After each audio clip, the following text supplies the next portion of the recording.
প্রকৃতিতে এখনও পুরোপুরি আসেনি শীতের আমেজ, তবে এরই মধ্যে বাজারে আসতে শুরু করেছে আগাম শীতকালীন সবজি।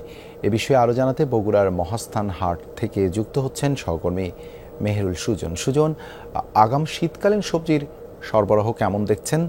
দাম নিয়ে ক্রেতা বিক্রেতারা কি বলছেন?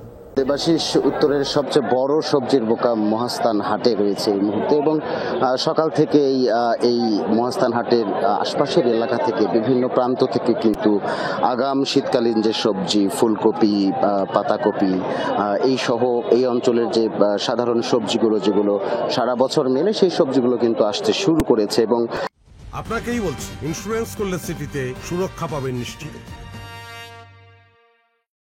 বেচা কেনাও মোটামুটি আমরা সকাল থেকে দেখছি ভালোই চলছে, তবে দামের যে বিষয়টি দেবাশিস, আগাম শীতকালীন সবজির দাম কিছুটা বেশি থাকে শুরুতেই, তবে সেই তুলনায় এবার ফুলকপি যেটি যার সরবরাহ এখন পর্যন্ত বেশি, সেটি কিন্তু মোটামুটি এই হাটে বিক্রি হচ্ছে 70 টাকা, 65 থেকে 70 টাকা কেজিতে কিন্তু বিক্রি হচ্ছে। এর পাশাপাশি অন্যান্য সবজিগুলোর দামও কিন্তু গত 2-3 সপ্তাহের তুলনায় খানিকটা কমেছে। এখানে করলা বিক্রি হচ্ছে 70 টাকা কেজিতে, পটল বিক্রি হচ্ছে 25 থেকে 30 টাকা কেজিতে।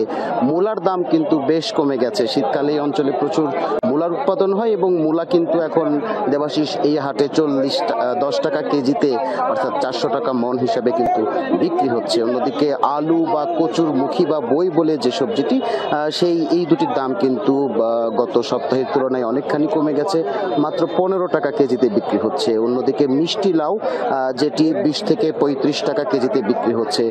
শুধুমাত্র শিম কিংবা টমেটো, যে সবজিগুলো শীতের আগাম সবজি, এই সবজিগুলোর কিন্তু কিছুটা দাম বেশি রয়েছে।